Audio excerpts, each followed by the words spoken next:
ওখানেই তো নবীর জন্য দ্বীনের নিসবতে জীবন দিয়েছে রাসূলের কলিজার টুকরা পন চাচা বীর আবির হামজা, যার কলিজা বের করে আবু সুফিয়ানের স্ত্রী হিন্দা চাবায়া চাবায়া খাইছিল। হঠাৎ নবীর কানে একজন সাহাবিয়া মহিলা এসে বলেন, ইয়া রাসূলুল্লাহ, শাহাদাত বরণকারী সাহাবাদেরকে আপনি বিনা গোসলে জানাজা পড়ায় কবর দেন। একজন সাহাবী তারে আপনি বিনা গোসলে কবর দিবেন না। হানজালা ফরজ গোসল অবস্থায় চলে আসছেন, গোসল করে নাই, শুনছেন নবী নাই, অমনি দৌড়ায় চলে আসছে দরবারে নিয়ে। নবী বলেন, খবর দাও, খুঁজো হানজালার লাশ, গোসল দেওয়া লাগবে।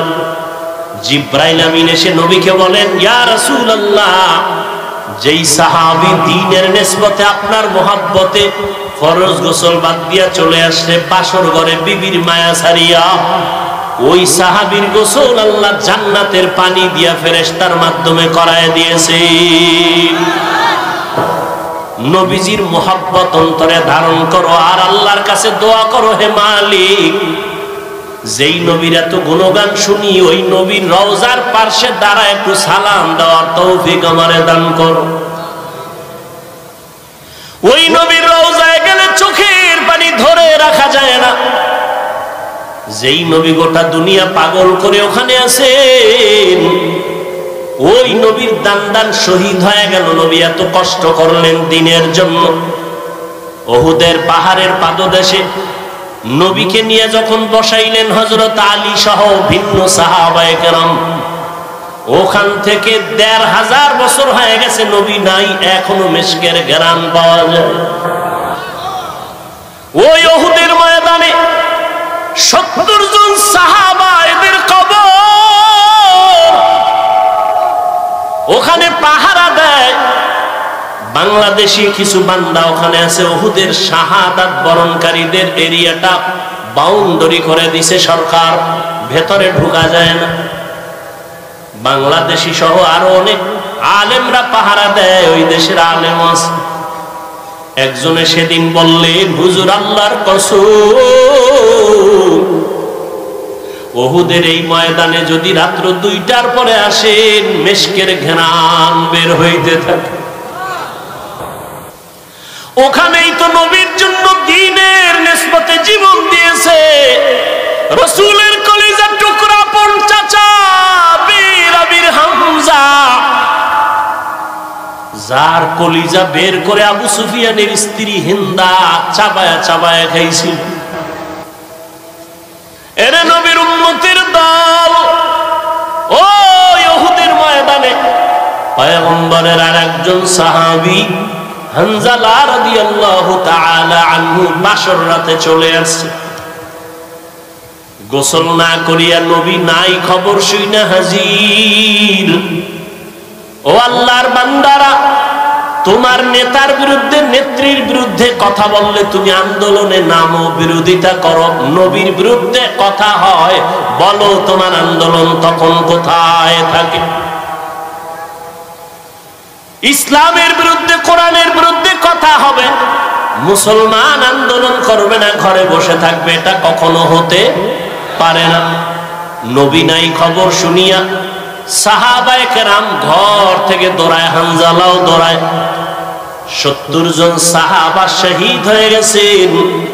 নবী বললেন, এদের তাড়াতাড়ি জানাজা পড়ে দাফন দাও, গোসলের দরকার নাই। যেই পোশাকে তারা মরেছে, শহীদ হয়েছে, এই পোশাকে হাসরের ময়দানে উঠবে। কিয়ামতের দিন এদের গায়ে রক্ত মাখা দেখবে। আল্লাহ ডাকবে, শহীদরা আসো, বিনা হিসাবে জান্নাতে যাও। হঠাৎ নবীর কানে একজন সাহাবিয়া মহিলা এসে বলেন, ইয়া রাসূলুল্লাহ, শাহাদাত বরণকারী সাহাবাদেরকে আপনি বিনা গোসলে জানাজা পড়ায় কবর দেন। একজন সাহাবী তারে আপনি বিনা গোসলে কবর দিবেন না। হানজালা ফরজ গোসল অবস্থায় চলে আসছেন, গোসল করে নাই, শুনছেন নবী নাই, অমনি দৌড়ায় চলে আসছে দরবারে নিয়ে। নবী বলেন, খবর দাও, খুঁজো হানজালার লাশ, গোসল দেওয়া লাগবে। জিব্রাইল আমিন এসে নবীকে বলেন, ইয়া রাসূলুল্লাহ, যেই সাহাবী দ্বীনের নিসবতে আপনার মোহাব্বতে ফরজ গোসল বাদ দিয়া চলে আসছে বাসর ঘরে বিবির মায়া ছাড়িয়া, ওই সাহাবীর গোসল আল্লাহ জান্নাতের পানি দিয়া ফেরেশতার মাধ্যমে করায় দিয়েছে। এরে যুবক, আল্লাহর গোলাম, ওই সাহাবাদের আদর্শ অন্তরে লালন করো। এখনো সময় আছে, তওবা করে নাও। বিজয়টা তোমার কেমন তুমি ভাবনি?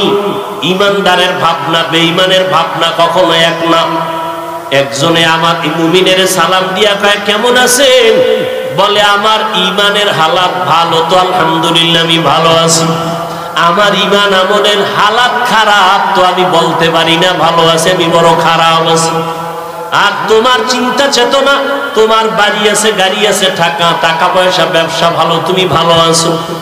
নামাজ যে পড়লা না, এই বিষয়ে তোমার ভালো মন্দের কোনো বিচার হলো না। এখনো সময় আছে, তওবা করে নাও। আল্লাহর কাছে অন্তর খুলে তওবা করো। হে মালিক, তোমার নিয়ামতের হায়াত না থাকলে বাঁচার উপায় নাই। তোমার নিয়ামতের নিঃশ্বাস যদি বন্ধ হয় আর উঠাইতে পারবো না। তোমার নিয়ামতে যদি তুমি ঘুম থেকে উঠায় না দাও, আমার জীবনে আর উঠা সম্ভব হবে না। ও আল্লাহ, জীবনটা শুধু নিয়ামত পাইলাম কিন্তু শুকর আদায় করতে পারলাম না। হাতের শুকর আদায় করতে পারি নাই, তোমার দেওয়া চোখের নিয়ামতের শুকর আদায় করতে পারি নাই, তোমার দেয়া নিয়ামতের জবানের শুকর আদায় করতে পারি নাই, তোমার দেয়া নিয়ামত চোখের শুকর আদায় করতে পারি নাই। কোনদিন কোরআন শরীফ হাতে নিলাম না, চোখ দিয়া তাকায় দেখলাম না, জবান দিয়া কোরআন তেলাওয়াত করতে পারলাম না। জীবনে অনেক কিছু চোখ দিয়া দীর্ঘ টাইম তাকাইয়া দেখছি, কিন্তু 1 মিনিটের জন্য কোরআনের দিকে তাকাইয়া সহ্য করে দেখতে পারি নাই। জীবনে জবান দিয়া কত কথা বলেছি, মোবাইলে সারাটা রাত, কিন্তু জবান দিয়া 100 বার দরুদ শরীফের আমল করতে পারি নাই। জবান দিয়া কোরআন তেলাওয়াতের আমল করতে পারি নাই। এই হাতের দ্বারা কত লেখাই যে জীবনে লেখলাম, কিন্তু হাতের দ্বারা কোরআন ধরিয়া ধরিয়া লাইনে আঙ্গুল টেনে পড়তে পারি নাই। হিসাব মিলায় দেখলাম আমার মতো নাফরমানের এই জমিনে কেউ নাই। ও যুবক বাবারা, বৃদ্ধ বাবাজিরা, পর্দার আড়ালের মা বোনেরা, আল্লাহর কাছে নিয়ামতের হিসাব কিন্তু দিতেই হবে। আল্লাহর দেওয়া নিয়ামত পাইলেন, আল্লাহর দেওয়া বাতাস বড় নিয়ামত, আল্লাহর দেওয়া পানি বড় নিয়ামত, সূর্যের আলো বড় নিয়ামত। সবকিছু ভোগ করলেন, শুকর আদায় করলেন না। আল্লাহর নবী দোয়া শিখাইছেন, যখন ঘুম থেকে তুমি উঠবা আলহামদুলিল্লাহ বলে শুকর আদায় করো। নামাজ আদায় করবা, সেজদায় গিয়া সুবহান রাব্বিয়াল আ'লা বলবা। আজকে ঘুম পাইয়া ঘুমাইলা, ফজরের আজান কানে আসলো, মসজিদে হাজির হতে পারলাম না। এখনো সময় আছে, তওবা করে নাও।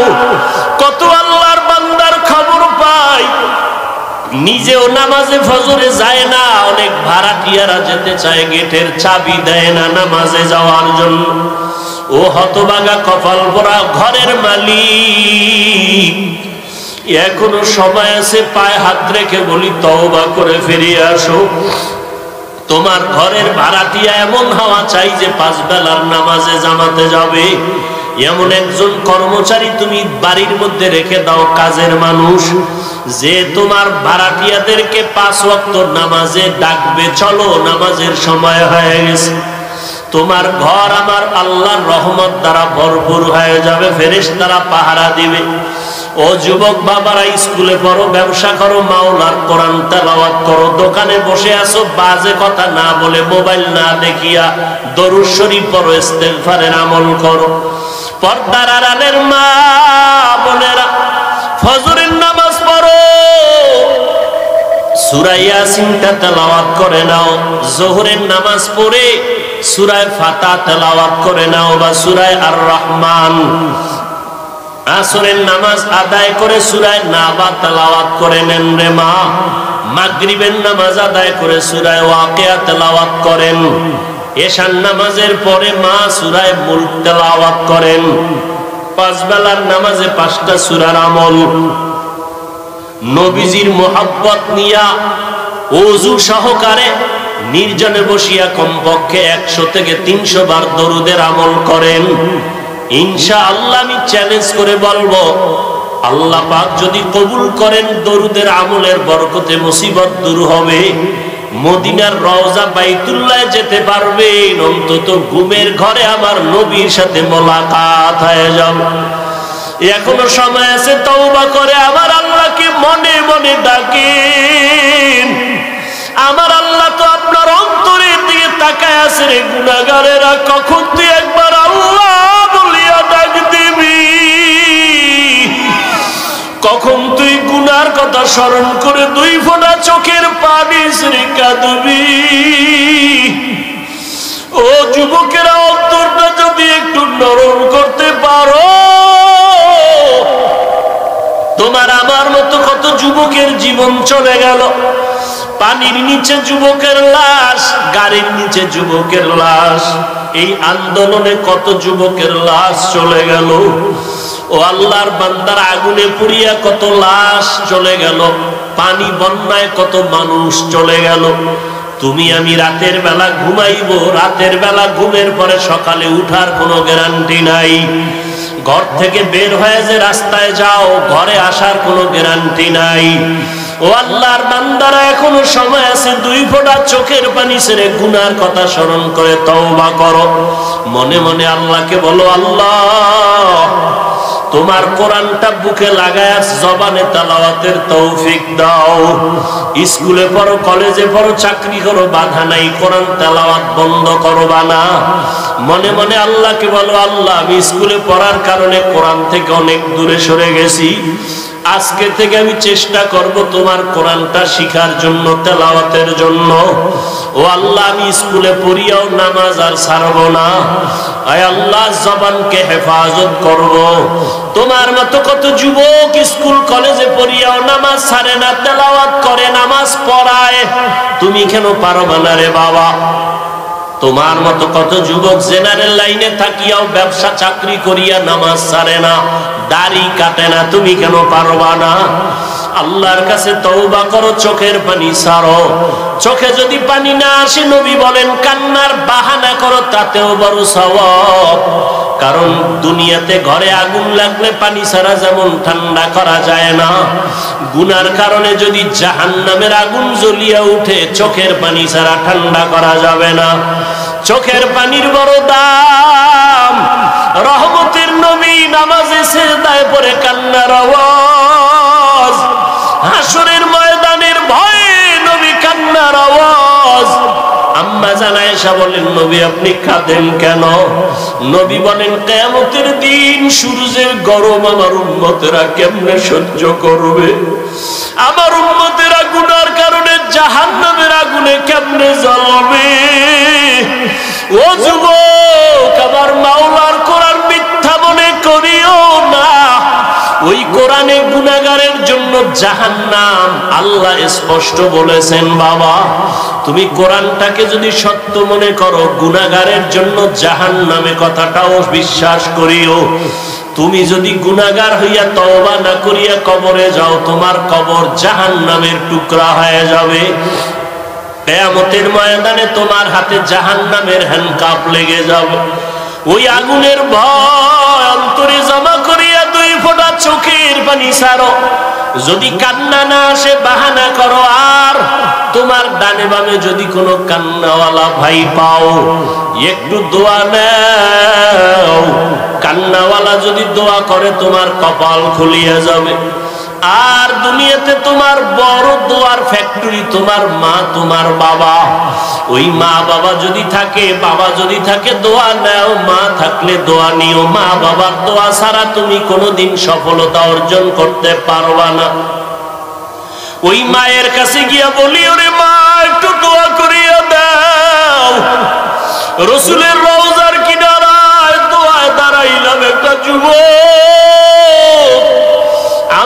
পাশে বাড়ি, গলা জড়ায় কাঁদে আর কয় হুজুর আমার মা নাই, আমি বড় অসহায়।